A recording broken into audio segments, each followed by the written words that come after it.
Podcast City Network. Greetings, Earthlings! And welcome to another cringeworthy episode of Urban Nerd Weekly. Today is Friday, June the 26th. And it's Season 6, Episode 12. Thanks for tuning in and nerding out with us today, you guys. And surviving Ms. Rona.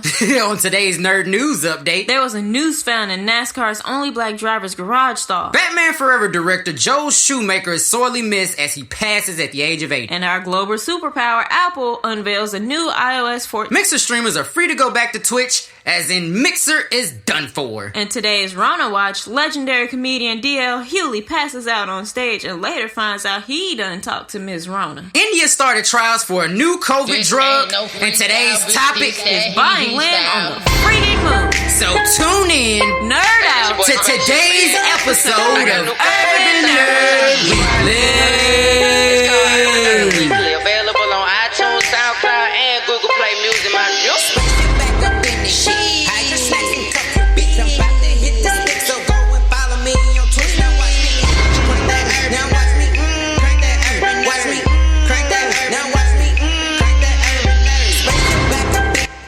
What's happening, man? It's your boy Space and Kitty. Welcome back to this week's episode of Urban Nerd Weekly. Now, not only is this week's episode, this is the last episode of Season 6. Holy What do you mean it's the last episode? Well, I mean, lots been going on since your sabbatical, and it's just that's where we are now. It's kind of... Yeah, the lack of transportation kind of got me, so yeah, Trust me, all the listeners of the show totally understand, because they heard me complain about not having a car for a whole first 26 episode season. So yeah, they totally get it. Yeah, me not having a car, me being broke, and me being easily susceptible to getting this crap. Yeah, I ain't trying to mess around with it. Yeah. Fuck the Rona in her asshole without pleasure. With a cactus. Today is, not today. I actually meant to say this on last week's episode, but January the 20th was the first astrological day of summer. I fuck that word up every season. Summer? Astrological. Oh. God. But yes, it was the first day of summer. We are officially in summer now. This is actually the end of the first week of summer. But it was 20th was also the summer solstice, which of course you know is lying. Well, with the god damn it don't feel like it. We keep having all the weathers happen in one day still. It's like Georgia's broken. Yeah, somebody it's on the fritz. Somebody ran the heat too long, and now the whole unit's just fucked. Yeah. We wake up and it's like fall, and then it's summer all day, and then it'll be spring like 2 hours before nightfall, and then the middle of the night it's winter. And then for some reason the outside smell like the heat that come from the back of a PS5. It does. Or unless you live closer to downtown, then it smells like Newports, cheap weed, and saliva. And bodily fluids. Bodily fluids. We'd like to also remind you guys that on our SoundCloud page, there's now a donate button if you guys want to help, even with just $1 every little bit counts. $1 a day. You can help Urban Nerd Weekly not struggle so much. Especially the co-host, Kitty. Because where the fuck has I been? I has been stuck at home. Like, oh my gosh. Being at home during this whole pandemic has been such a struggle. Yeah, the whole quarantine thing has had its definite ups and downs and shit, man. I'm just kind of glad that, but it's so weird because when you're in the economic position we're in, the quarantine shit is over, but we still stuck. Cause I mean, that don't mean Corona is over though. I'm just true. Saying, not to mention like going outside now, I gotta put on masks and gloves, and it's like wearing condoms on all your body parts. Yeah, you have to wear a condom to go outside. Right, and we're in a place where people don't even wear condoms for the thing they're supposed to wear condoms for. So this is a bit of a difficult little transition. Yeah, say that to the Mechanicsville area. Yeah, trust me. Definitely roam through there. Totally know exactly. It's the most beautiful area in Atlanta, and I would recommend that everybody go there and tour and visit. Yeah, because it's right by all of the expensive shit. But don't worry about it. There's a prison nearby, so there's gotta be officers nearby, so you're protected. Just go ahead. Go by the prison, yeah. Go visit the prison. Yeah, because that's what we need to be telling motherfuckers in this day and age. Like, let's go visit prison where all the cops that y'all fucking hate are. That's awesome. I mean, hey, I would... I'm not going to condone anything, but I support the idea of protesting for the prisons, since they do treat the prisoners like shit all the time. I'd be down for that, but we can't even get people all the way on the movement for the shit that we are already trying to get changed. I mean, we got too many problems just to start protesting and rioting right now. We need to really just, like, write down every single... We need to do like that one guy did, Martin Luther. Write down a bunch of issues that we got and go stick it to the door of the government like he did with the church. Yeah, alright. So, just a quick reminder to subscribe to the show if you haven't yet. If you're a new listener, just know that we're on all podcasting platforms minus Anchor and Spotify, but you can definitely catch us on Stitcher, Spreaker, TuneIn, SoundCloud, Apple Music, Apple Podcasts, Google Podcasts, and of course SoundCloud, Blueberry, a lot of fucking places, pretty much everywhere except Anchor. Hey, bro, just Google us and hopefully we'll come up. No, it will. We'll come. I Google us all the time. I Google us for. Okay. It'll come up if just Google Urban Nerd Weekly if you need to find a platform that you like or whatever. Spaceship likes Googling himself. Oh yeah, I Google for hours sometimes, man. I got a real problem. Oh, there's nothing like that YouTubing. Oh God, don't even talk about YouTube. I'm gonna vlog. Okay, but yeah, and while you're there, make sure you rate the show, leave comments and all that. We're trying to do this thing next season. We're doing giveaways and contests for all the commenters and people who leave comments and what they call reviews and shit on iTunes or is it Apple Podcast? I don't know. Hey, bro, you tell us what you think, you might win some. Straight like that. Also, don't forget to follow the show on social media, especially the big three being Twitter, Instagram, and Facebook at Urban Nerd Weekly. No underscores, no spaces, no dashes, except for my kitty page that's on Facebook. I'm going to be doing Kitty's Adventures. I'm going to try to do those a little bit more. It's been hard to like make content because of certain travel restrictions. And technical limitations. I'm poor, and it'd be like so that. Please hit that donate button and donate to Urban Nerd Weekly so you can help us out so we can bring you guys better content. Yeah, I mean, just to get this far, I had to be Whack Arnold's bitch for 4 years to get this far, and now I'm about to be poor again because my job isn't opening since the COVID shit. So you guys are gonna be hearing me all the fucking time now. Isn't that awesome? Again. But yeah, and also follow Nano Kitty Cat on Twitter and Instagram as well. Nano_Kitty_Cat. I should really open that up. Yes, you should. Also, don't forget to follow your boy, myself, on the big three, as well as most other social media sites at SpaceWuzHere, SPAYCEWUZHERE. You can also find me on TikTok, Triller, blah blah blah blah blah. All the social medias. If you want to look for me on Snapchat, hit up A1SPAYCE. And if you guys want a shout out on the show, I could mention your name when I find a fun critter in the wild, and I could name it after you guys, give you guys a quick shout out. Just send us a message. Should totally do that shit. Send me a message. If y'all want some shit named after y'all, make sure y'all DM or message Nano Kitty Cat on respective platforms. And I would like to let you guys know that it's been unfortunate that the sunflower that was featured on Kitty's Adventures have suffered the horrible, horrible fate of being having his life taken away from it by a 4-year-old little girl. So 4-year-old little girl, Sammy did it. Yes, Sammy did it. Sammy is my daughter. She was holding it and it snapped right dead between her teeny weeny little fingers. Did she smile a little bit? She said, Mommy, look, it's pretty. And I'm like, you broke it. You broke it. Twice. She's like one of those kids like, ooh, a fluffy bunny. And then she squeezes it so tight with love that her fucking head pops off. That his eyeball falls out. Yeah. Mommy, it's winking at me. No, get away from me. Nope, that's not a wink, baby. Oh, God. Dog wouldn't stop shaking the bag. But yeah, keeping the show rolling and going, man. Let's slide on into today's digital download. In today's digital download, in the book section, you can find all titles on Goodreads, Amazon, and Book Depository, by the way. On the 23rd, we got Death in Her Hands by Otessa Mosh. Oh, snap. Somebody put their penis in there. The Light of Days by Judy Battalion. Light skins. On the 30th, we will be getting Home Before Dark by Riley Sager and Mexican Gothic by Silvia Moreno Garcia. I'm sorry, Silvia Moreno Garcia. She got two last names, so I guess she got married. In the movie section, all coming out today, we got Beats and Irresistible available on video on demand. It might be Irresistible, but that's too hard to beat.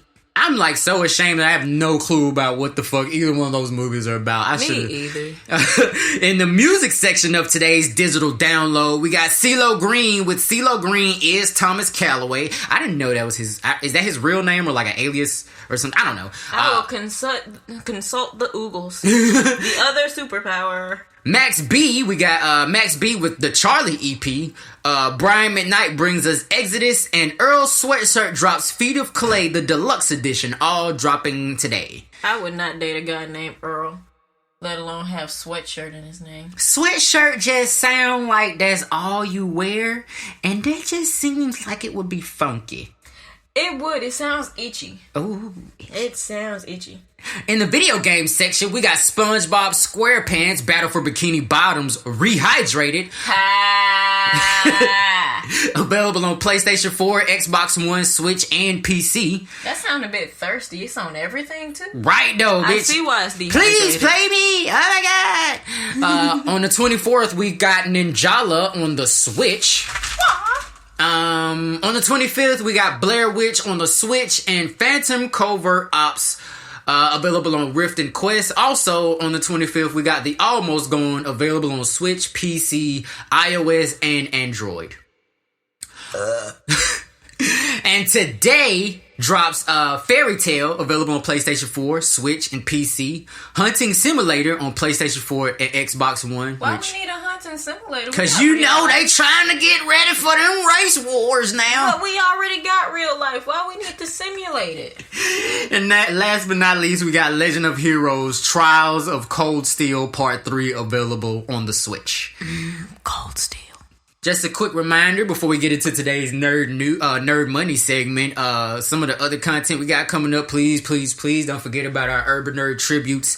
We got coming up to pay homage to some of the senselessness that's been going on pretty much since the Trayvon Martin situation all the way up until now with George Floyd, Breonna Taylor. Even before Trayvon Martin, this has been going on for way too long, and it's time for shit to change.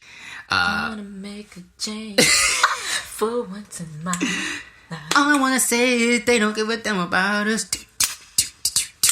All I wanna say is that they don't give a damn about us. Also, we got you guys already heard the if you haven't yet, make sure you check out our Urban Nerd interviews with a rapper by the name of Cool Cutlass. We put the video out, but we never actually put the interview on the feed, so we'll be dropping that probably later on today. But also, we got other interviews coming up. We're gonna have a whole little series going on of Urban Nerd interviews where we interview people who are either urban or nerdy and have, you know, some talent, craft, or something to share, or an extreme knowledge of nerd nomenclature. You guys will be thrilled at all these interviews. I promise. I can't even wait to drop these shits. Yeah, we gotta talk to more people than ourselves. Yeah, so we don't sound crazy. I mean, we already do. I mean, especially your crazy co-host. Yeah, and then I sit here and just talk to a closet until other people hear it later. But yeah, and also other content out there. Please, guys, don't forget about Kitty's Corner on the Urban Nerd Weekly Facebook page, her weekly segment. Which it's supposed to be weekly and it's supposed to be coming soon, but due to technical difficulties right now, I'm kind of struggling with it. But hopefully I can get the content uploaded and put out for you guys just to listen to. So please be patient. You know, we just two motherfuckers in the closet trying to get this shit together. Right on. So now we're going to slide on over into our next segment of the day, which is Nerd Money. All right, so on this edition of Nerd Money, this week we are going to be talking about cloud-based banking. Now, this topic was sparked while I was actually listening to another podcast, and I don't know if I can say their names because it's sponsored by a really it's Goldman Sachs' podcast. Fuck it, sue me. I don't give a shit.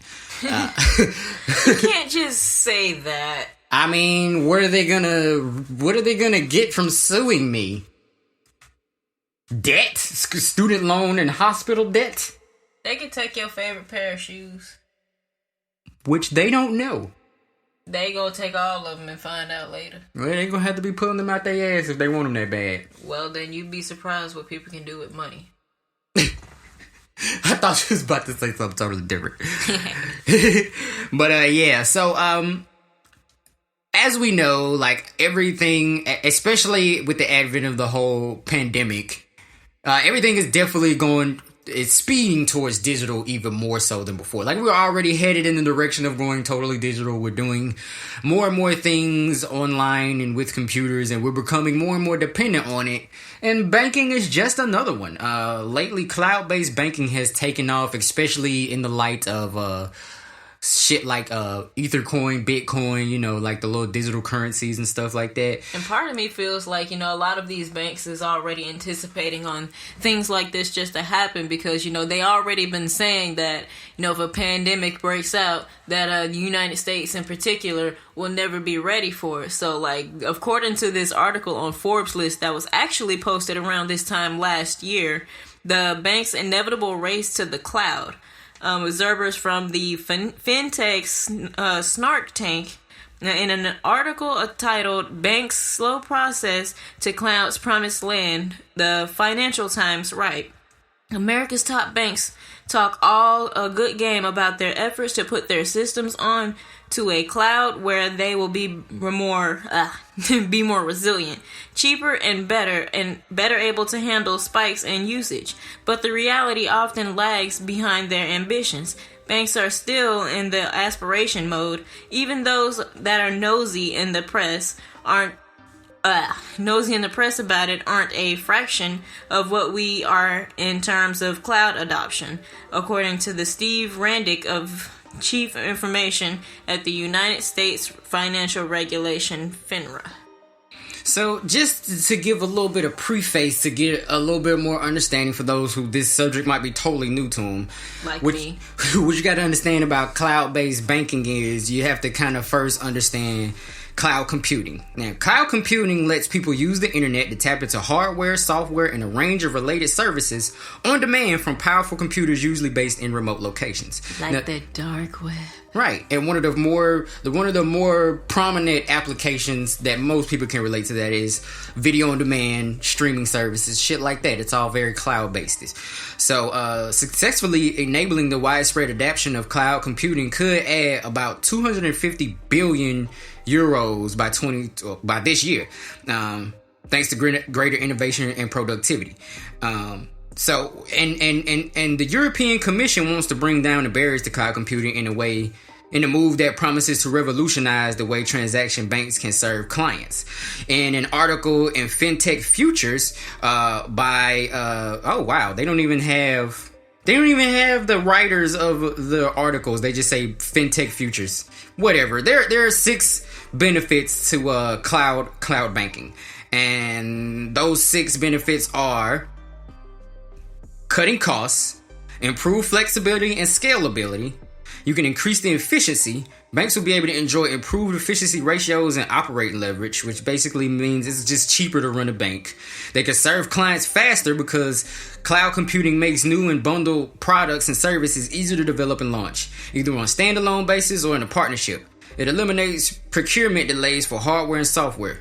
Basically, it's just saying it's faster because you don't have to get a computer. You don't have to, you don't have to have the hardware that you normally used to have. You could just basically have your computer or your smartphone sometimes to access shit. And another benefit is it brings clients closer. It brings clients closer to their clients, as in it brings bank clients closer to the business clients that they need. Sounds like, we get to scam you harder because you gave us access to everything. Right. Transaction banking eases payments between buyers and sellers. At the moment, the activities needed to process payments are inherently inefficient because they use different technologies. But buyers and sellers could be brought together on shared applications on the cloud. Now, here are 5 challenges with that. Security and compliance, reliability, cloud management, because now you got to manage the cloud like a motherfucker. And then, of course, got to worry about hackers and, you know what I'm saying? Because that's one of the biggest things that I've worried about since the dawn of, not the dawn of the internet era, but, us, being 90s kids, we saw like the boom of the .com era. You know what I mean? Yeah, and a lot of us have nothing better to do, so it's people in our generation that's going like, you know what, since our grandparents keep asking us for tech support, why not just go on there and just... Right. And technically, that's 6 challenges, because I just brought up the whole security issue. That's not even on here. But then even more challenges, more problems with this cloud, and why I personally feel like I am not going to get anything to do with it. Another challenge is interoperability. Basically, banks will need to ensure data and application can be moved across cloud environments from a number of providers. They should look to develop a single interface and management layer that can work across different platforms internally and externally.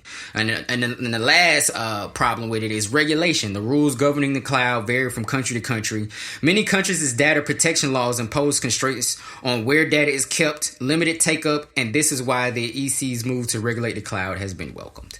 So, Sophia is planning to take over the world, and she's taking your information just to do it. With her, God damn it. No, but the reason that we brought it up is because things like the pandemic kind of make us realize that although we're very resistant to some of these things because of the challenges named with stuff like, cloud-based banking, like we talk about, and a lot of other digital, things that are turning more towards the digital, like even shopping is digital now. Like shopping sprees happen on someone's cell phone in a matter of 20 minutes versus walking through the mall. Using that global superpower. Right.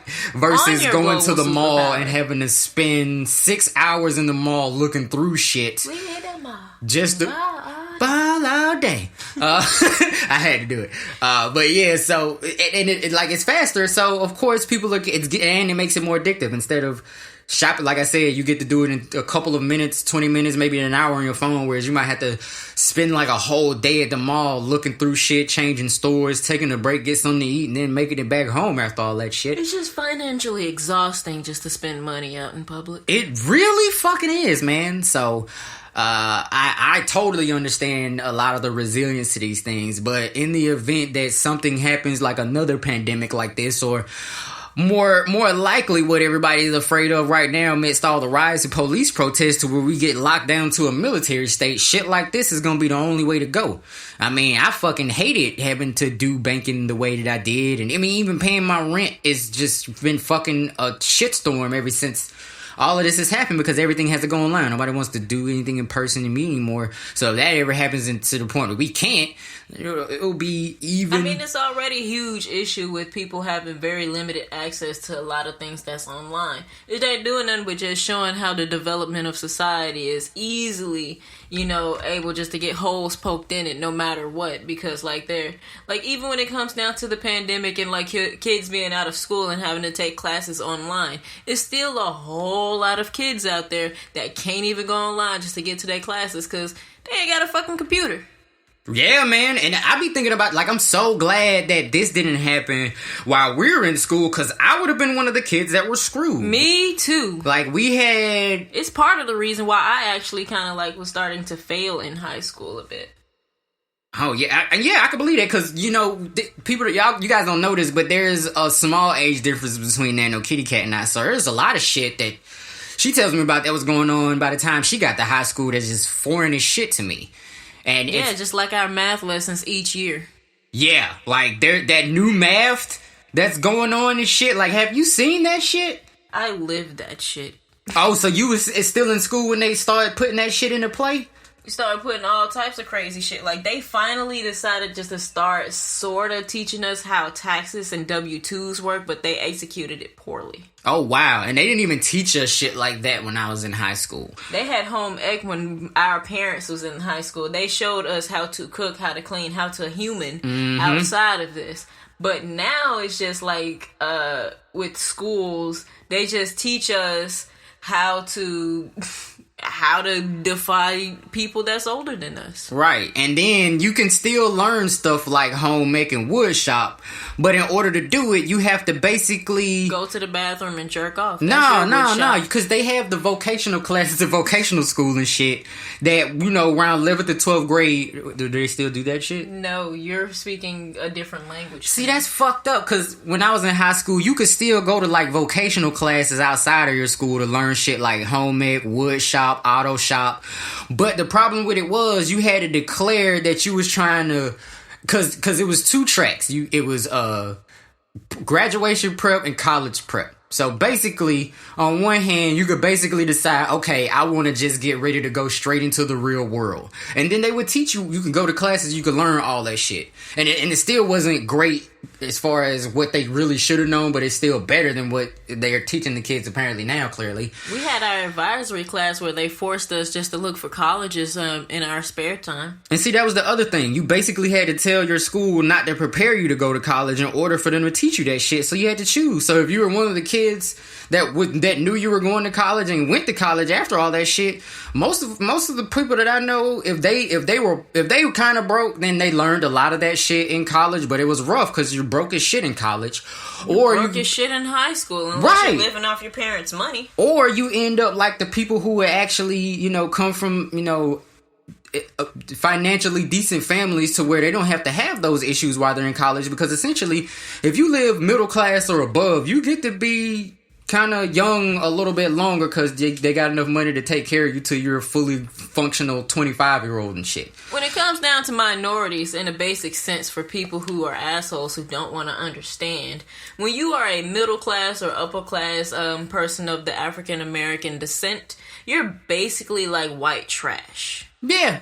You get treated like white trash. Right, like you get, like in their eyes, you're kind of white people because you have some money, but at the same time, you black, so you like a dirty white person, which is essentially what they call trailer trash. You kind of got a bad credit. We know. Yeah, and see, what's fucked up is, like, if you get that life to where you don't have to really face real life to after college, then you get smacked in the face and have to learn all that shit as an adult, which I don't know if people realize this, but it's actually harder to teach a person once they become a fully formed adult. Like, once your frontal lobe is fully formed around the age of 25, you're a full-grown adult. And it's harder to teach you things because now you know enough to survive, so your brain starts shutting off outside influences because it's you becoming an adult and making decisions on your own. And it's very difficult for a lot of students just to grow up and make adult decisions on their own, like after they get out of high school, because just a week ago they had to raise their hand to go to the bathroom. Exactly. And half the time they Gary wasn't V allowed spoke to. on that shit. He was like, y'all expect these kids to fucking be obedient and make this, just do what you say and follow your plan, and then you expect these guys to immediately upon 18 years old have this shit fully figured out. And the poorer you are, the less opportunities you have to fuck up. When you broke, one slip could lead you to being 45, living in an apartment that you got to fuck some chick in order to be able to stay there. You know what I mean? Sounds about right. And high school is a very troubling time for a lot of people. I know for me personally, high school means that, like, it's a conversation that I often try to avoid because my high school career was just so jacked up. But it's just like when you have those students that are struggling extra hard because of, like, you know, outside influences where they can't necessarily do the proper work that they need just to get certain grades, it's just like a lot of those students tend to be looked down upon for the simple fact that they are lacking, you know, in the human department because their parents are working over 40 hours just to provide for them. Yeah. And most of the time, if your parents are working, they're working so much that they're hardly ever fucking home. They usually have 2.5 jobs, and it takes forever in a day to get between them all and come home and be your parent. And then she's stuck leaving you low-hanging fruit to eat because she's too damn tired and got to get up again at 9 o'clock. Yep. Not speaking Or from early. personal experience, but I know it's touching some of y'all out there, like Michael Jackson. Right. Some of y'all know what it's like to like have a parent that just they've been drained from their day and they don't even have the patience to be around you just doing normal kid shit without you getting punished for it because they just ain't got the patience for this shit anymore. I don't need such a personal attack. Oh, but that's all we got for today's Nerd Money segment. And of course, as always, we went off into a nice little tangent about, some shit that definitely needed to be said. So I'm glad that we got it out. But right about now, we're going to give you guys, it's about time for another Did You Know on Urban Nerd Weekly. So, Nano Kitty Cat, did you know that the largest known living organism is an aspen grove? Pando, or I think that's how you pronounce it, which is Latin for I spread out, is a group of genetically identical quaking aspens in Utah with an interconnecting root system. It's an estimated 80,000 years old and takes up more than 100 acres. Basically, this grove is, I guess because it's a grove, it's damn near this whole forest is one big ass tree. I think I did some research on that a long time ago. It sounds super familiar. It's like a few trees. I think I called them the weeds of trees. The weeds of trees. Because they just like spread everywhere and just like for why? Right. But that is our random fact of the day. And right about now, we're going to tell you guys about a couple of our sponsors. First sponsor for today's show. I was about to say Spurs sponsor. Spurs sponsor of today's show is Marketing the Pie Studios, a boutique management and marketing firm that specializes in the digital era. If you're a content creator or maybe a business owner and you need help either creating content, distributing the content, or just getting the word out about what you got going on in your business or your content in general, make sure you guys holler at Marketing the Pie Studios. They got the ticket for you, man. And that ain't for y'all OnlyFans hoes. Yeah, because y'all marketing is pretty much straight. You guys are prostitutes. They actually finna take all of the nudie stuff off of OnlyFans. I heard about it. I feel bad for you guys. Second sponsor for today's show is Project South, a community outreach program based here in Atlanta. Project South is a movement-building organization founded in 1986 to strengthen community organization, develop accessible political education, and build people-centered infrastructure in the United States South. It cultivates productive space for social movement leaders, organizations, and collaborations to build people power from the bottom up. Our work is informed by historical legacy and root cause analysis of our social and economic conditions. Project South recognizes the powerful role of media and communications in educating and activating our communities to work for racial, economic, and social justice, and remains committed to developing movement-driven communications infrastructure in and around the region. And that's not a lie there. They actually do that. That's how I got my upbringings. They taught me how to socialize with other humans. Aww. So now I'm talking to you guys through this tiny, cute little microphone. They turned you into people. Kinda. I still don't understand human emotions. Error message. I think that's a problem with this generation in general. Control Alt Delete. Third sponsor for today's show is Creative Customs. When it comes to clothing, shoes, clothing, shoes, apparel, and accessories. If you need to customize anything from a plain white tee to a Dolce & Gabbana belt to a Gucci sunglasses, and y'all gonna know it's fake, so don't try it. Oh no, they actually got the real deal. They actually got real product. Like, I actually know the owner of the business, and they really got some nice stuff. They actually got some new products out now since the season has started. So now they actually selling rolling trays and lighters, and they actually have masks on deck too. So when it comes to shirts, drawers, socks, bras, and all, holla at Creative Customs to customize it all. Can I get a customized condom? Probably. I could probably put in a word for that if you really wanted it. I mean, I just need what they look like Squidward's nose.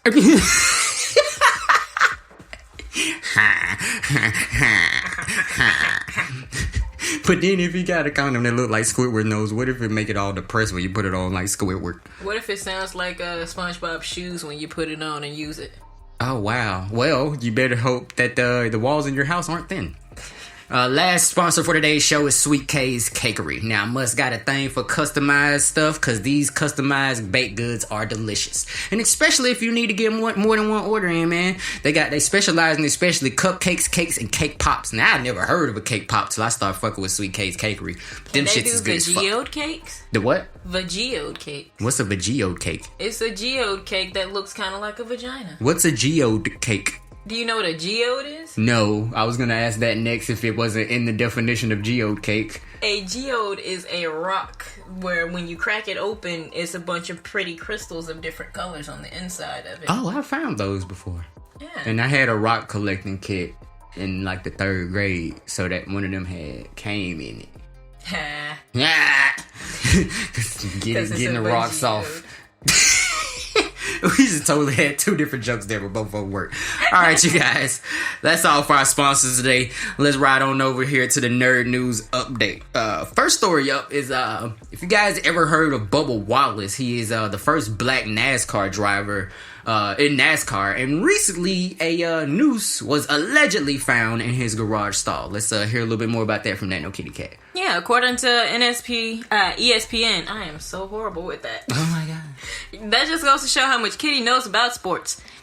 She's not dyslexic at all. Shut up, I'm not dyslexic. NASCAR says a noose was found in Bubba Wallace's garage at Talladega.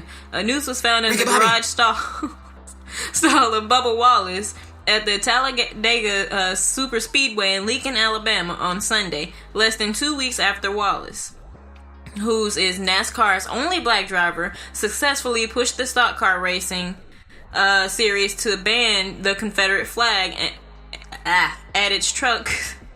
Gosh, now I can't read now. Trucks and facilities. Oh my god. Trucks and facilities. God damn it. I mean, it's hard to read with my glasses on anyway, so that's where I fucked up. Late this afternoon, well, the afternoon in which it happened, NASCAR was made aware that a noose was found in the garage stall of the 43 team. We are angry and outraged and cannot state strongly enough how seriously we could take this heinous act, NASCAR said in a statement.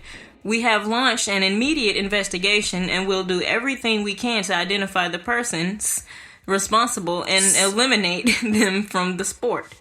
So yeah, NASCAR.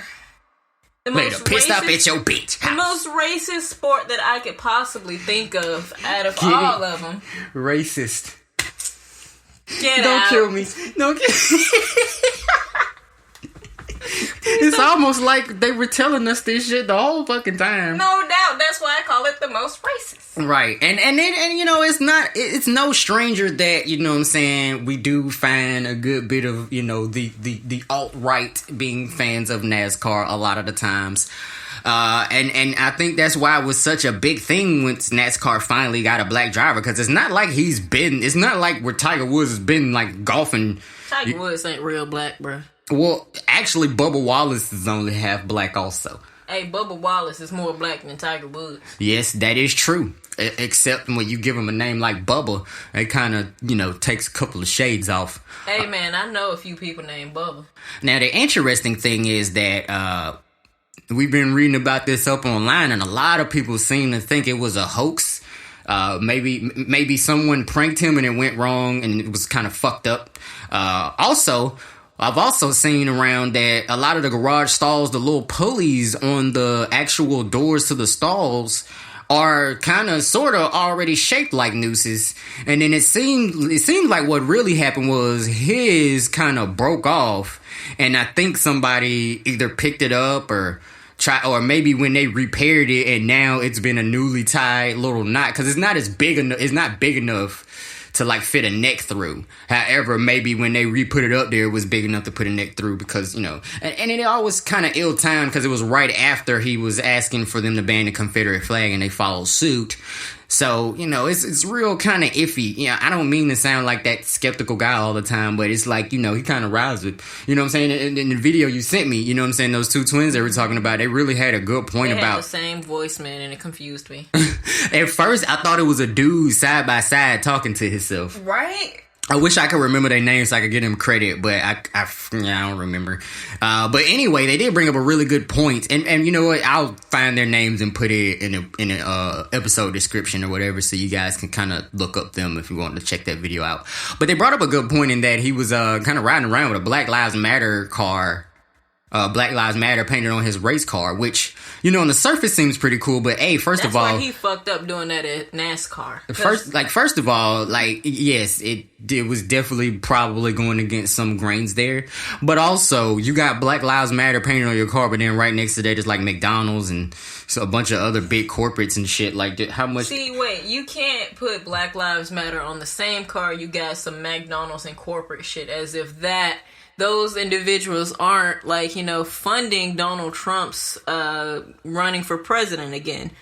Speaking of funding politicians, I've because it was those guys that said it in that video, but I've also seen quite a few people that have read a few articles and talked to people about the fact that I don't actually think that Black Lives Matter is really for us. It seems that they've been being used, the movement is being used to further other agendas and raise money for like politicians and other groups that are kind of marginalized in the country, but it's not really, they're just kind of riding the wave of, you know, all of the violence. It's been turned into a bandwagon. And that's the other part. Like, even if it originally started off as something for us, I don't think it's come to the point of still being for us. And by the way, the two guys that did the video that we're talking about are the Hodge twins, which... It's so weird that they put the word the Hodge twins. I'm guessing their last name is Hodge, and they actually are twins. They like, you know... Their mother copied and pasted the first one to come out. I think she accidentally hit the button with her elbow while she was trying to get up from the computer. I don't know. But yeah, so it's just all kind of funky shit going on with that. But moving on to our next story in today's Nerd News Update. Nerds around the world will mourn the director of Batman Forever and a couple of other films like Lost Boys. Joel Schumacher has died at the age of 80. Joel Schumacher, according to a post in Variety.com by Carmen Deegan, Joel Schumacher, a costume designer turned director of films. Oh, I didn't know he started off as a costume designer. Director of films including St. Elmo's Fire, The Lost Boys, and Falling Down, as well as 2 Batman films, died in New York City on Monday morning after a year-long battle with cancer. He was 80. Schumacher brought his fashion background to directing a run of stylish films throughout the 1980s and 1990s that were always very critically acclaimed but continue to be well loved by audiences for capturing the feel of the era. Schumacher was handed the reins of Batman franchises when Tim Burton exited Warner Brothers, which is the people that own DC Comics and all their media. Cape Crusader series after 2 enormously successful films. The first movie by Schumacher, Batman Forever, starring Val Kilmer, Tommy Lee Jones, Jim Carrey, and Nicole Kidman, grossed more than $300 million worldwide. And I just can't go without mentioning that that's kind of the one Batman film that's been kind of pandered by Batman fanatics because it was like a really commercial thing. But I did love... Oh, wait, no, that's not the one. That's not the one. That's the one Val Kilmer. I like that one. I think I was thinking about the one that had George Clooney in it. Which I haven't seen any of them. What? Anyway, George Clooney played an excellent Bruce Wayne, but he was kind of a okay Batman. Anyway, Schumacher's second and last film in the franchise was 1997's Batman and Robin with George Clooney as Batman. Oh, that's the one I'm thinking about. Arnold Schwarzenegger as villain Mr. Freeze for Batman Forever. Oh, they didn't even mention... Of course, now that I'm trying to tell you who they didn't mention, I can't remember his name. This is the guy that's on NCIS Los Angeles that played Robin. What the fuck is his name? Anyway, the openly gay Schumacher, which I was gonna wonder about that because I'm like, he brought his fashion sense to the movies. Usually that means, but anyway, not that I care or judge him or anything. Why did they have to acknowledge that? I mean, I'm not against the gays. I think that he was openly gay, like trying to, you know, make it okay for other people to, you know. Well, yeah. It gets better. The openly gay Schumacher introduced nipples to the costume worn by Batman and Robin, leaning into the long-standing latent homoeroticism between the two characters, which that is kind of a thing. There is fan art out there that has depicted Batman and Robin as a steamy sexual relationship. But of course, you can't do that without being like, this kind of some pedophile shit. Yeah, because I heard Robin was still just a little boy. In 2006, Clooney told Barbara Walters that he had played Batman as gay. What? A what? In 2006, Clooney told Barbara Walters that he played Batman as gay. The fuck? So the whole time that he was purposely... Oh, wow. Okay. Now that is something that I literally did not know until I was 2 seconds ago old. Several years after the Batman debacle, Shoemaker directed the feature adaptation of Andrew Lloyd Webber's musical The Phantom of the Opera. Despite tepid reviews, it received 3 Oscar nominations. In 1985, Shoemaker struck gold with his third feature film, St. Elmo's Fire, which he directed and co-wrote. Brat Packers, including Rob Lowe. Oh, they didn't put quotes around that movie. Rob Lowe, Emilio Estevez, and Ali Sheedy. Oh, I think I've seen that movie. As well as a young Demi Moore. Yep, I did. Starting the story of a bunch of Georgetown grads making their way through life and love. Even the theme song was a hit and it still played to evoke the era. The film offered a pretty smart take on the complexities of post-college life. And his next film was The Lost Boys. Shoemaker, very good at making high concept screenplays. He had one with the A-list cast, including Julia Roberts, Kiefer Sutherland, Kevin Bacon, and William Baldwin for the 1990 horror film Flatliners. That was also good too. I didn't even know he did that. I never even heard of it. I'm not blown away by that. Don't judge. It was about arrogant medical students experimenting with life and death, and the director hit it fairly big again with a domestic cum of 61 million. I'm assuming that's a word for a culmination of 61 million. But yeah, so RIP to Joel Shoemaker, man. And I didn't even think about the fact that, you know what I'm saying, Batman had nipple. I did not know George Clooney was like trying to play him as a gay role. And that's such a weird thing because, you know, Batman with nipples is not something that you'd want to see. Not only that, but part of Batman is Bruce Wayne. Bruce Wayne is billionaire playboy Bruce Wayne. What that means in white people terms is Brucey got a secret. It used to mean Brucey had bitches, but now, definitely in that movie, Brucey had a secret. But yeah, so sliding on over to our next topic in today's nerd news update. Apple unveils iOS 14 at one of their most recent conferences, and there is a lot of cool shit going on with the new features in iOS 14. Nano Kitty Cat, you want to take this one? I just hope that it's new shit, but instead of just saying, hey, we're updating, and then your phone comes back on. This is the same shit. I don't even... Well, okay. According to 9 to 5 Mac about the iOS 14, the new features here, it adds a new app library view for organizing all of your apps. Apps are automatically organized in the app library, and you don't have to keep all the icons on your actual home screen view. There is also new list to view, as well as features for sorting applications based on the usage and more. So it sounds like they're organizing your bloatware better. Your bloatware better? Yeah, apps you don't use. That's a cool word. I'm gonna start using that. Just like all the apps and shit that you just don't use. And they just stay on your phone? Yep, and it's hard. You can't delete it without like factory deleting everything off your phone. Yeah, because it illegal. Like came... Yeah, and I thought that was always so weird because the apps that come on your phone you can't get rid of, but then you could download an app and then get rid of that shit like it ain't nothing. But you can't have the apps you want unless you gotta take an extra step and use up all of your data and your extra room on your phone. Right, which is bloat. Yeah. The iOS 14 also provides support for picture-in-picture, works similar to the iPad experience. Siri has a new interface that does not overtake the entire screen. That's good, because I hate, like, when Siri even on purpose or accident, I hate talking to Siri, because my girl has an iPhone. I hate when you talk to Siri, and then there's everything else is going. Like, come on, bro, y'all could have put a little bar with this bitch's voice wave at the top and let me keep it pushing. Google kind of did that. And which is why we're both Android users. Bow. But it takes a very long time for certain devices. Yeah. Struggle devices.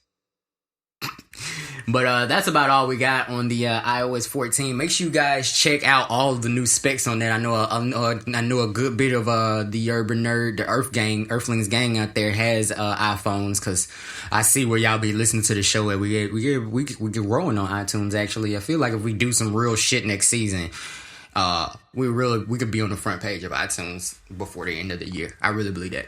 This is the last episode in this season. It is the last episode of this season. Cricket chirps. So speaking of that, we're gonna have sound effects next season. You guys ready for that shit? Yeah, that was a secret though, so don't tell nobody. So that means only but tell everybody about. That means only the real Earthlings gang members really know what the real deal is. But yeah, so we got on topic again. Getting back on to the nerd news update. Last full on story for today, because we got a couple of little things we're gonna touch on. So much shit is happening lately with everything going on. But Mixer streamers are now free to go back to Twitch amid Facebook gaming opening and Mixer closing. In an article in TheVerge.com by Behind Stefan, Microsoft is shutting down Mixer and moving most of its streamers to Facebook Gaming as part of a strategic partnership is entering with the social media giant. The major streamers locked into exclusivity deals with Mixer, including stars like Ninja, Tyler Ninja Blevins, I'm sure y'all know who Ninja is, Corey King, Gothalon Michael, and Michael Stroud Zerski. That's the closest I'm gonna get with that one. They'll be released from their contracts, and keep in mind, these are some like $30 million contracts, bro. Real shit. And they get to keep their money and go back to Twitch. But they couldn't change their name to something more pronounceable? I think it's, you know how it is now. Everybody, like, the same names have been used. Now people are just... Hey man, you making say all up of shit. them names in one line. I don't want to fuck around and cast a spell because your mama named you something crazy or you named yourself something crazy. Man, you know, God doggone well, I was reading their real name and their gamer name at the same time. Hey man, I don't know how people come up with gamer names. It took me so doggone long just to come up with Nano Kitty Cat. Yeah, it actually took me a while to get to Space Was Here also. I actually had a different name before. I was Nova Black for a good little while there, and then a lot of things happened in life. I kind of transformed, and then I needed my name to come with me because I was doing the whole rebranding thing and all that good stuff. I'm sure it's Kitty's a handful. About to rebrand soon, so I'm sure it's a couple of listeners that remember me from the Nova Black days when I was coming out with my stand-up comedy mixtape and all that good shit. I missed the time when I was Nova Black. Sometimes I actually had one of my biggest projects, which is 15 Minutes of Fame, my only stand-up comedy mixtape I got out yet. It actually did 30,000 downloads, but I didn't know how to like feel about it because like a bunch of them was like in Korea and shit. So I didn't know if they liked it or whatever. Some kind of way I accidentally got a bunch of like foreign ass like clicks and shit. It was even in like I could see the title of my tracks, but everything else was Korean. Yeah. But oh yeah, so yeah, what's in the name, right? And Microsoft says it's up to the streamers where they decide to go. It's up to them and their priorities, quote, says Vivek Sherman, the head of Facebook Gaming, meaning the platform isn't actively pursuing exclusive agreements with any of Mixer's biggest names. That's because they're about to be doing Facebook Gaming, like, for real?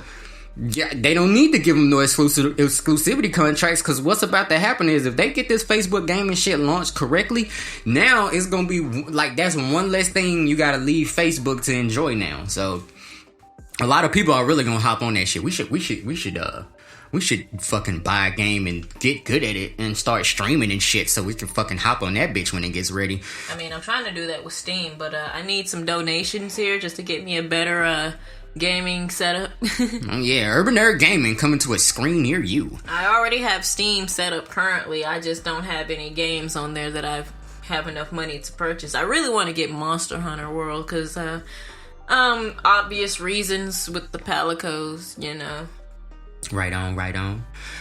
Where streamers like Ninja and Stroud will now go is totally up in the air. Ninja only left Twitch last August, reportedly for a contract worth between $20 and $30 million. That particular acquisition, and you gotta remember, Ninja's like the top streamer. Him, Drake, and Travis Scott broke the internet last year in the game of Fortnite. So that was always one of the more legendary references to Ninja as far as the urban community goes. That particular acquisition kicked off a war for live streaming talent, which resulted in YouTube, Facebook Gaming, and Twitch signing many other big names in the streaming space and more than a few paydays for the beneficiaries. Before last August, explicitly exclusive contracts and professional sport-esque paydays were rare. Even though the biggest live streamers were commanding huge audiences, it also kicked off a grand experiment. How would viewers respond to their favorite streamers moving to other platforms? Which I could have told y'all that wasn't going to go with good because they built their following on those platforms. You're trying to force them. Because it's the same thing a lot of social media folks do. Like, sometimes a new social media, like you as the content creator yourself, sometimes a new social media app pops up or website pops up.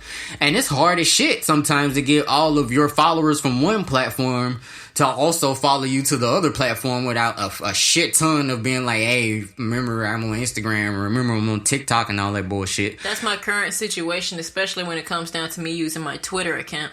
You guys, if you go on my Twitter account, I believe it's a Nano_Kitty_Cat. The fact that I have to still think about it heavy just to like be sure that that's my Twitter name. Even though you came up with it. Yeah, but I've used it in different variations across multiple platforms. Well, it's the same on 2 of them, so that should help. Yeah, but it's not the same on a bunch of other ones. Right.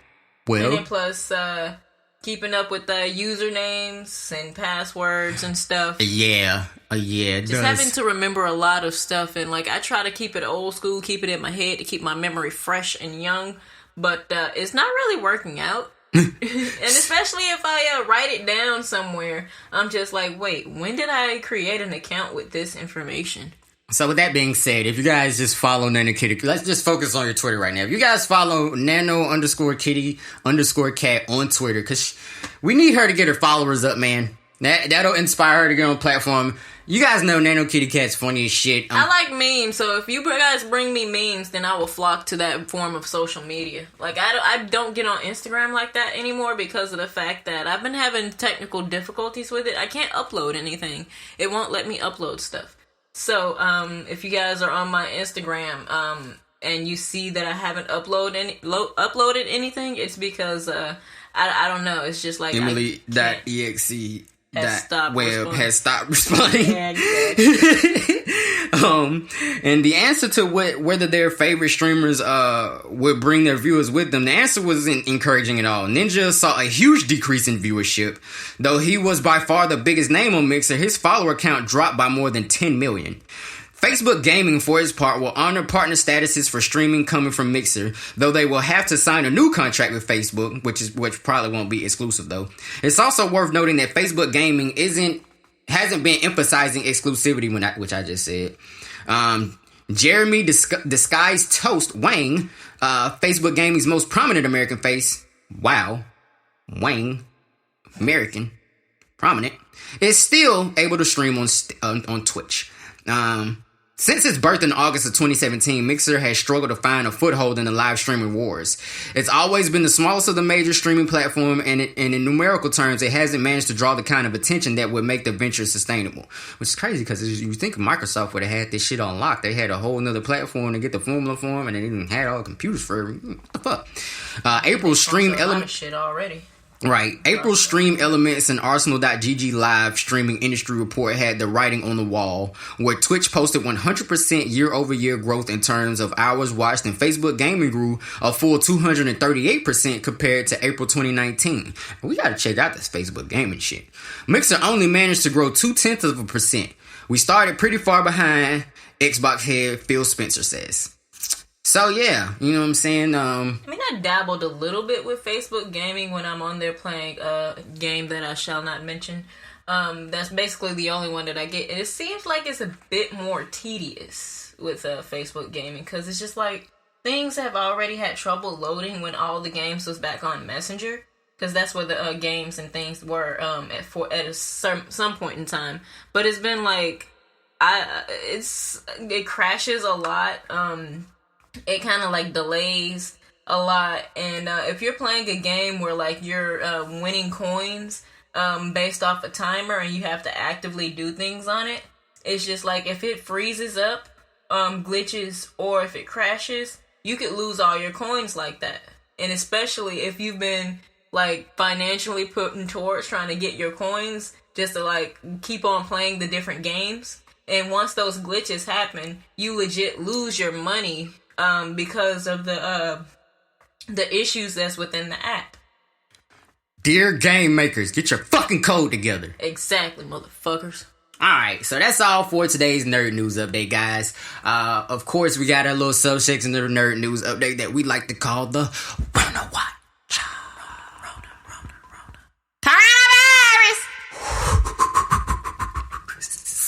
But yeah, man, amid the climbing numbers once again, as I'm sure you guys know by now, reports of COVID-19 cases have once again begun to surge, which a lot of people did predict, including us, because of a lot of the police protests, people all out in the streets, laying on the ground and shit, being I literally mad, just saw that making your immune system weak. Like 9,000 people in Florida had is tested. that 9 now? In Florida had tested positive for the coronavirus, and you guys know that they're and keep in mind 4,000 of those were in a 24-hour time period. This was 9,000 in a 24-hour.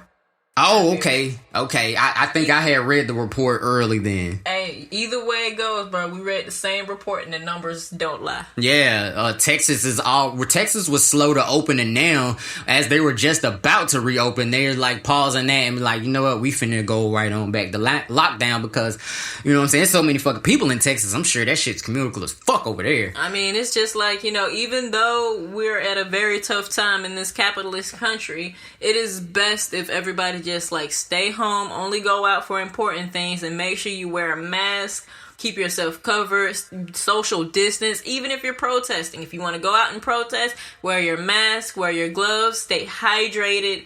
Always stay hydrated, especially in these hotter months. Just stay hydrated. The more you sweat out, the better. So you want to keep that fluid in you. Make sure you eat a good amount of food. Take your vitamins. It's very important. Very, very important. Vitamins and minerals. Drink water. Please hydrate yourself, especially if y'all here in Georgia. Cause so here's one of the things, before we get into some of the stuff we're gonna talk about in Rona Watch, we just gotta get on a personal note. This whole thing isn't easy for anybody, but here in Georgia, this shit hit in the springtime, and as you guys know from earlier in the episode, it is now summer. Now, if you've never been to Georgia, it's hot, muggy, and it's very humid all the time. And we have wet heat, so if your ass start coughing, you're gonna keep coughing for a good minute. Not to mention, it's hot as fuck and hard to breathe with the mask on, because you gotta filter the water out the air before it filters that shit out of the air. It's hard to breathe with the mask off, because have you guys seen the pollen? People acting like pollen wasn't a thing before coronavirus came out, and you check what's on your people with asthma and the people who are allergic to pollen. You know what's funny is this year. Okay, two interesting things happened with the pollen. We had the highest pollen count in record history down here. I felt that. However, pollen season was really cut short by the coronavirus. I swear, it went nowhere. They just teamed up and agreed with each other. Well, maybe I just don't catch it all, no pun intended, but maybe I don't see as much pollen like that because I don't get bothered. I'm not agitated, but I don't have allergies. Knock on wood. And we hate you. But at the same time, I don't come outside and see a shit ton of pollen on my car. I haven't seen pollen since lockdown, honestly. I haven't. And I have a red car, so the pollen shows up super in contrast to that shit. But anyway, that shit is rough, bro. So shouts out to everybody that's dealing with it. And it's crazy because now we're at a point where, like, people that I know, like, I know someone that's actually been diagnosed with COVID-19. And not only that, but now we're starting to see some realer celebrities coming down with this shit. And my guy D.L. Hughley, one of my favorite comedians, one of the original kings of comedy, along with Sid the Entertainer, Bernie Mac, and of course Steve Harvey, back when he still had his high top hairpiece, has recently passed out on stage, and it later came to find out that he has been diagnosed with COVID-19. Yeah, according to the Los Angeles Times, in Nashville, Tennessee, comedian D.L. Hughley announced that he tested positive for COVID-19 after collapsing on stage during a performance in Nashville. The stand-up comedian, 57, lost consciousness while performing at the Zanny's Comedy nightclub on Friday night and was hospitalized, news outlets reported. On Saturday, Hughley posted a video on Twitter in which he said he was treated for exhaustion and dehydration afterwards. I also tested positive for COVID-19, which blew me away, he said in the video.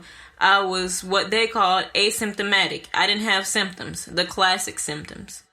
Hughley plans to quarantine in his Nashville hotel room for 14 days, and remaining 2 nights of his 4-night engagement at Zanny's were canceled, according to the club's online calendar. Disinfect the shit out of that room once he leaves. Right, I'm finna go and spray his ass with alcohol and Lysol. Just take all the shit out and throw bleach in there and let it sit. Fuck it. Don't take no chances. Just sit your ass in a washing machine, boy. Stay there.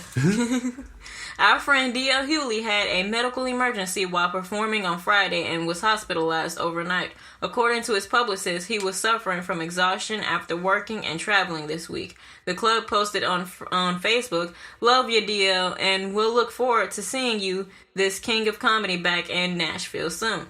Hughley said he still hadn't exhibited any of the typical symptoms associated with the coronavirus, including shortness of breath and fever. Fatigue, however, is listed in the U.S. Centers of Disease Control and Prevention as among symptoms of the disease.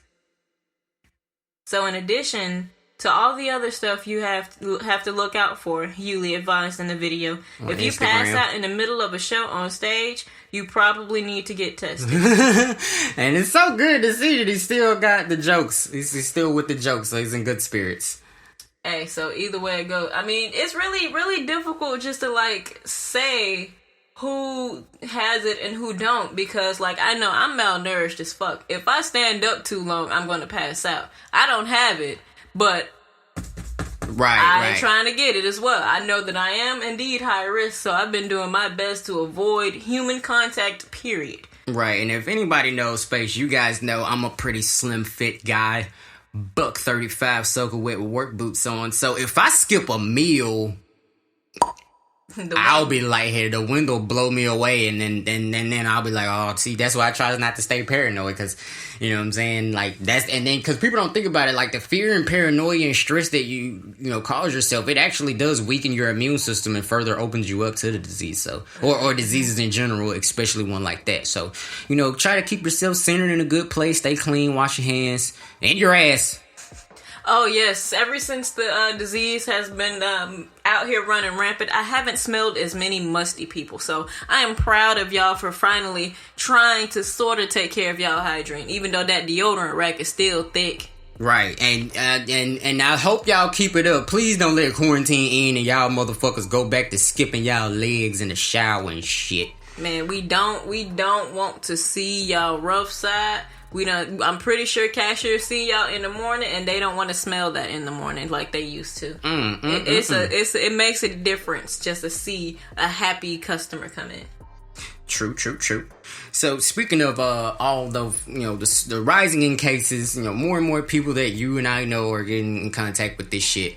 India has India's largest drug maker has started trials for a plant-based COVID-19 drug that's supposed to be an inhalant. In an article on Bloomberg.com, I want to make sure I say that right, by Bhuma Srivastava, that is the best I can do with that. You said the word, and I'm proud of you. Thank you. Sun Pharmaceutical Industries Limited has launched clinical trials of a plant-derived drug it's developing to treat COVID-19. Joining the race to find an effective treatment for the disease that's killed almost 400,000 people worldwide. First of all, okay. Oh wow! I didn't even realize how many people it was killing. No, these are lower numbers. I think I'm reading an older article. See, that's the thing when it comes down to a lot of these articles when you're reporting on coronavirus. It's just the fact that these numbers change per source that you read it from. So it's very important for you just to get multiple sources just to reference so you can get a better idea. Just keep in mind that in the United States alone, they already reported that 80 to 90% of the population will in fact get coronavirus. Especially with the way that things is going currently, the fact that the states are opening back up and people are treating this as if it's the common cold, even though it does have the same symptoms and things, as the common cold, but it still should be treated as such. Nobody wants to be around somebody with a cold, so stay your ass home and protect yourself. Right on. And they gave me enough time to find a newer article that I was looking for. In Hindustan Times, which sounds like it's from over there, HindustanTimes.com, in an article by Neetu Chandra Sharma. That could be a black girl or Indian girl, honestly. COVID-19 trials for inhaled version of remdesivir to start in August, which is probably the drug I was about to talk about in the last article, but I wanted to talk about this inhalant version because that seems like the most effective way to take medicine for something like that. Gilead Sciences has said it will soon start clinical trials for inhaled formulation of its antiviral drug remdesivir used for the treatment of COVID-19. The U.S. drug maker said the trials will begin in August. Gilead Sciences has said it will soon start clinical trials for inhaled formulation of an antiviral drug used for the treatment of COVID-19. The U.S. drug maker said the trials will begin in August. And I'm guessing that the drug, they're taking the Indian version of the drug, and I guess they're trying to be all American, make it more convenient and shit. If they was trying to make it all American, they would charge for it. Which they're probably gonna. Which, if you think about it, if they already had the cure for this shit before they released it, I need to hear from China. China been quiet about this shit for too long. That shit ain't bad over there no more. Yeah. What did they do? Tell us the secrets. Well, they already lived to 112, so there's a lot of secrets we gotta dig through to get to which one's helping with that particular thing. Gotta figure out how they fucking be jumping all on top of them trees and shit and damn near flying, so damn. That was so racist. I'm sorry. Oops, I was racist. Chinaman, come here. I'm sorry. I really love kung fu movies, and that's where that came from. I have no distaste for. Not every Chinaman do kung fu. I know. Some of them are Japanese, some of them are Korean, some of them are Indian. Our investigational antiviral medicine is currently given to patients intravenously through daily infusions in the hospital. Gilead Sciences said in a statement, adding that the inhaled formulation will be given through a nebulizer, which could potentially allow for easier administration outside the hospital at early stages of the disease. Right, anybody who been on a nebulizer know that shit suck. It don't look fun. It is not fun. And it was so crazy because there was a couple of years where I remember every little kid I know had needed one. I needed one at one point in time, and I had to be on one. Want to say later last year. Because I was having some congestion problems. And it still wasn't fun. At all. Did it help, though? No, it didn't. Well, that's so encouraging. This could have significant implications in helping stem the tide of the pandemic, it said. Because, we failed at fucking flattening the curve. Nobody's saying it out. Well, I think Seth Meyers might have said it, but we fucking failed to flatten the curve, people. They about to send us back to the house. Grab your water, grab some food. And stop buying up all the damn toilet paper, you goddamn jackasses. You really think that tissue is gonna save you from this shit? You can fucking through some fucking tissue, especially if it's wet. Grow a brain. And I know I'm gonna catch a lot of controversy for saying this from my black folks, but if they start killing niggas again, please be mad at home because they trying to get us to come outside for two agendas. A, they want all of us to catch this shit. B, there is some extremist groups in America that aren't called terrorists, but are definitely fucking terrorists that want to incite a race war, and they're trying to use all this shit to progress that. So people, use your brain. Wash your hands, wash your ass. All right, drink water. The NRA will definitely be looking at us like, "Huh, I told you so." You know what's so crazy is, like, the NRA be trying so hard to make it seem like they not racist, but if they weren't, they would love rap music because all niggas talk about is guns and shit. So True. And they be accurate with how they talk about the shit too. So I'm not, but whatever. That's a whole nother, I mean, no, that's true. Yeah. But even still, like, the fact that you remember all the shootings that we had coming up. Well, not coming up. Are we talking about all the school shootings or all the police black people shootings? All of the above, especially when it comes down to the school shootings and the reason why we have metal detectors in schools and shit. Like, we've been trying to find a way just to, like... Well, that's why they have them in all schools now, but, they always done had them in black schools because, we're niggers. Yeah, gentrification in the South. Hey! That shouldn't have been so fun. Yeah, it's called ironic happiness. But yeah, that's all for today's Rona Watch, man. We want to bog y'all down with that too much. Just try to protect yourself, man. Wear your mask, hand sanitizer, all that good stuff. And stay informed. Do not let people misinform you. It's so much misinformation out there. Really dig into the sources of your information. Like, you guys literally saw us live on this, well, not live, but in this episode, we literally sometimes be in the middle of articles that we read into y'all, and we'll go to another one just so we can kind of get a full balance of information. So make sure you guys try your best to do the same thing. Yeah. Always, what? We put so much time into researching these things. So exactly. We won't have to, be a part of the people that get demonetized over false information. Right. Not to mention, you know what I'm saying, you personally want to do it because it's your health, man. You know what I'm saying? Who wants to get, nobody wants to get taken out by the virus. And this shit is fucked up. Nobody wants to be taken out, period. For real. You know what I'm saying? And it's so crazy because, the coronavirus is like our generation's AIDS, except it's worse because you don't even gotta fuck somebody to get it. It's almost like they got mad that AIDS wasn't killing us fast enough, so they had to come up with some new shit. I wouldn't be surprised if China was so quick to ban black people from... Oh no, China don't have no problem with black people. They actually did research and found out that they are our closest ancestor, closest in relative to ancestry.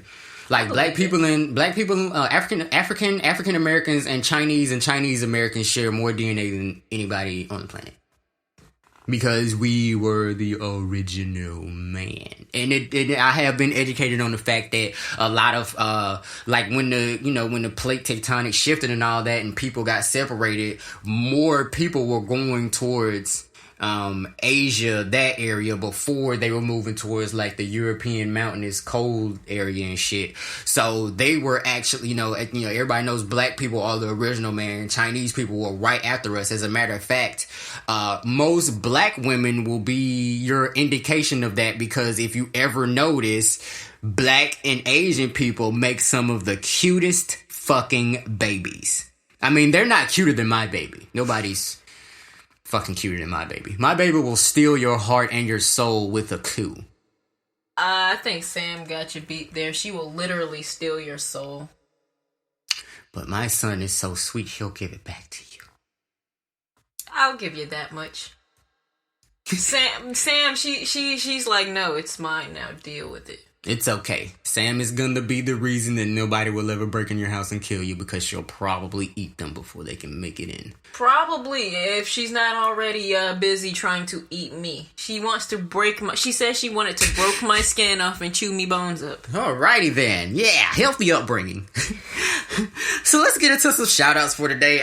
Huge shouts out to Podcast City Network. Shout out to my guy Chris Wilson over at the Chris Carnage Show and one of the heads over at Podcast City Network.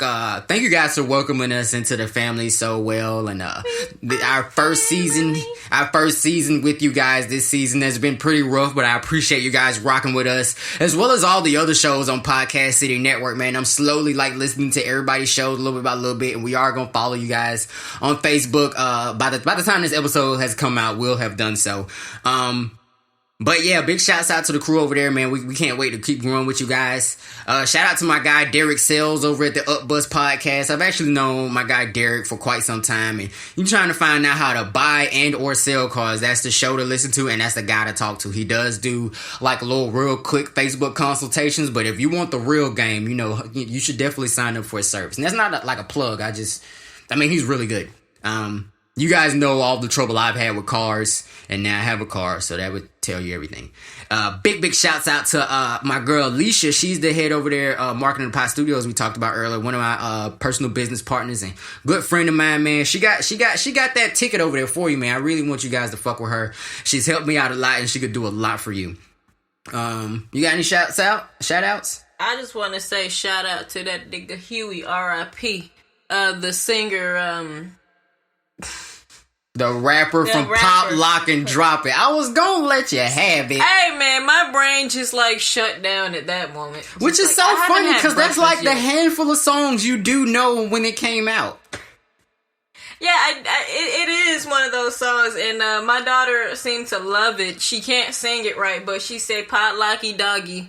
And she sing it. That's adorable and probably better, because you don't want her to already know what it means to pop, lock, and drop it before she can read and write and shit. Hey, man, as long as she know how to pop, lock, and drop a gun, I'm good.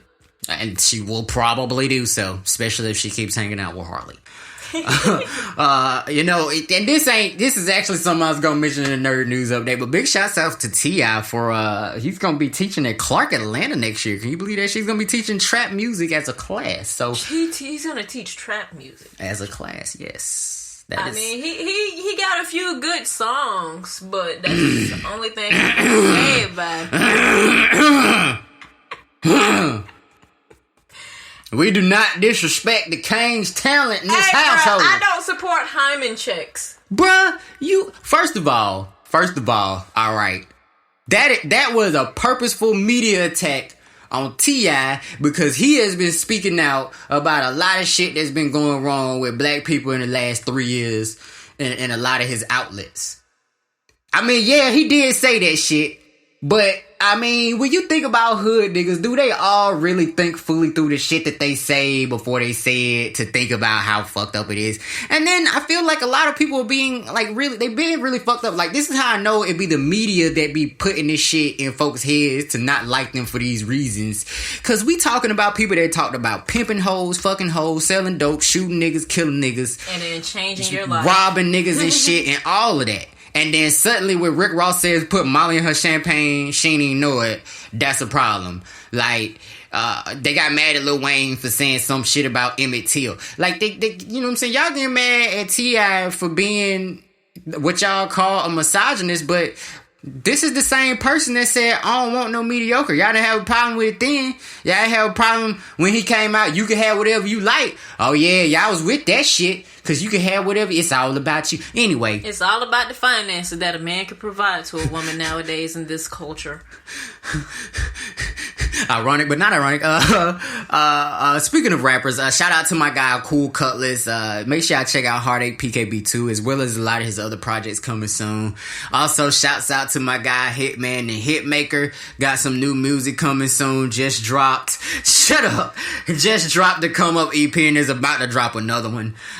Huge shouts out to my guy Von Roberts over in Cali.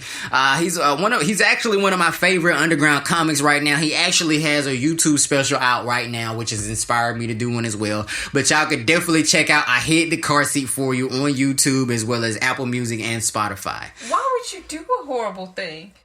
Oh, it's because, okay, so you got to see his first special that he did because he talks about having issues with his baby mom. So they be doing real petty shit to each other. And he hid the car seat from her in her own fucking house that he doesn't live with her in. and she lost her. You gotta watch the special, man. You gotta watch That it. sounds epic. I definitely want to. Vaughn Roberts is fucking hilarious, and he works really hard, man. That's somebody who work ethic I really admire. He's really getting around, and you know what I'm saying. He's doing it on a shoestring budget, so I mean, big, huge inspiration. Hey man, that sounds like it's more than the budget that I got. Yeah, definitely more than I got too, and definitely can't go without shouting out the entire rest of Earthlings gang. Me and Nano Kitty Cat, of course.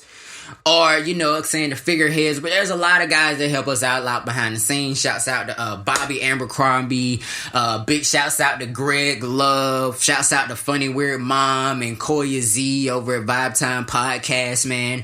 It's a lot, and we got a growing list of friends, man. Shout out to my guy Django Fett.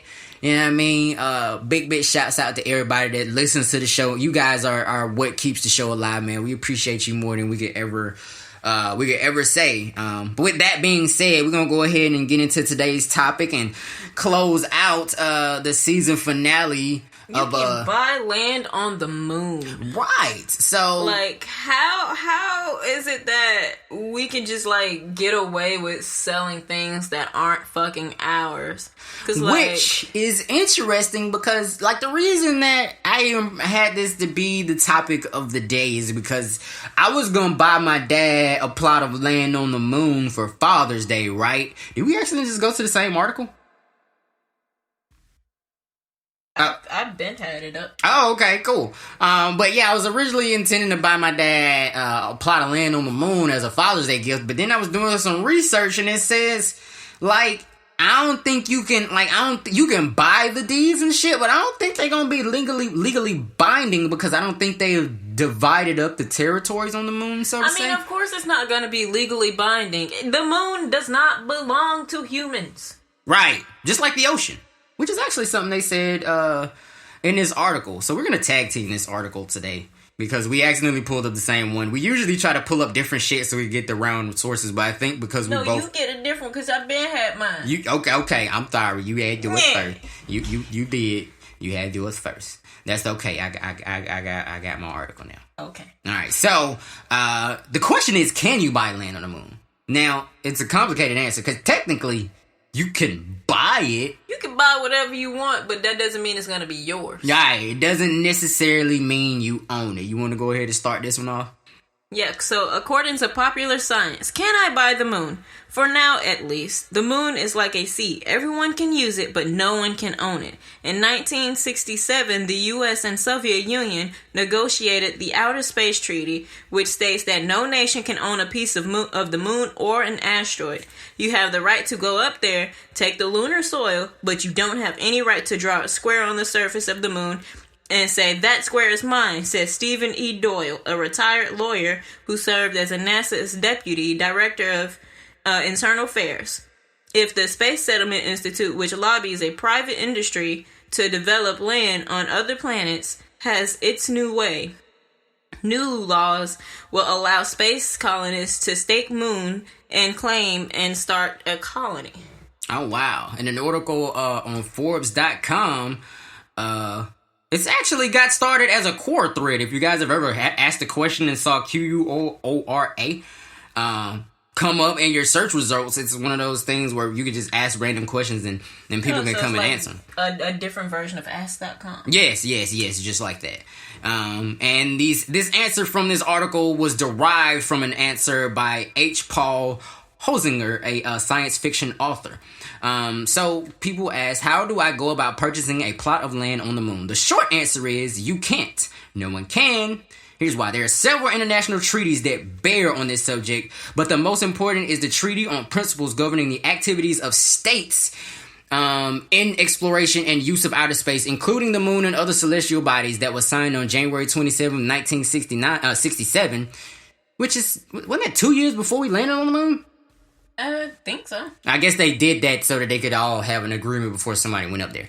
The treaty is usually called the Outer Space Treaty of 1967, or the OST for short. You can read the treaty in the U.S. State Department explanation of it here, and there's a link for it. The relevant provision of OST is Article 2, which states outer space, including the moon and other, which you just read, is not subject to national appropriation by claim of sovereignty, by means of use or occupation, or by any other means. So what? you might say, the OST pertains to nations. I'm not a nation, so why can't I buy 40 acres of land on the motherfucking moon with a nice view of Apollo 15 landing site? Contrary to what you might believe, this provision absolutely prevents you from buying that gray, arid hunk of moon that you crave. How? Any claim to own real property, immovable property, in those countries whose laws descend from the Roman civil law or just plain land to most people, must derive from some national claim of sovereignty. If you own land in the United States and received an abstractive title, look at it carefully and all the way claimed as sovereign territory of the United States of America or the United Kingdoms of Great Britain.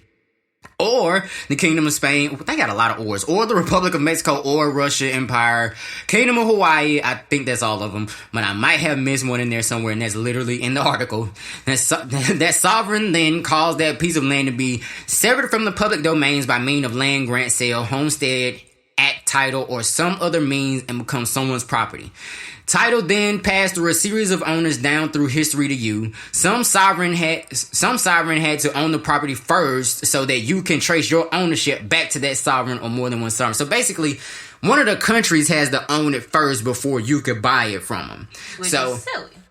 So just as a warning out there to you guys, don't think that y'all finna get away with buying shit that ain't belonging to us in the first fucking place, because it's retarded as hell and you ain't doing nothing but just giving into a capitalist bullshit. And we just softballed you the fact that if you've tried or actually paid for land on the moon, it was a scam. They printed up a nice looking deed and sent it to you and probably took a picture of somewhere on the moon with a really high powered telescope or some shit. Or they just told you it belongs to you, but if you go up there, which you probably can't, because if you bought a plot of land on the moon, you probably bought it for the same reason I almost did. Ooh, $30 for a whole acre of land on the moon? Hippie, ooh. But yeah, so, don't get scammed, guys. So that's all for today's topic. But one more thing we did want to talk about was, because it kind of came up while we were doing the episode, so we didn't put it in a nerd news update, but apparently, people are trying to cancel TikTok. I don't know what to do with it. That's the best piece of news of 2020, y'all. And at first, I didn't understand it because, TikTok is growing so much and it has so much potential still. It's a tumor. It is a bad growth. But some people have pointed out a lot of the racist shit that goes on TikTok. And I've been looking at all this shit and I can't completely disagree with any of what they're saying, man. One point is that they don't ever really remove any of the racist bullshit that pops up on there, which allows it to spread to other social media websites, unlike other social media websites where I don't see that much shit that is directly as racist as what's on TikTok. I don't know about that one there, because Facebook be lit. Right, but if you think about it, a lot of the shit we see on other social media sites that wouldn't normally be seen on Facebook or Twitter, they be TikTok videos. I'll be glad as soon as TikTok gets abolished. Not abolished like slavery. Look at you.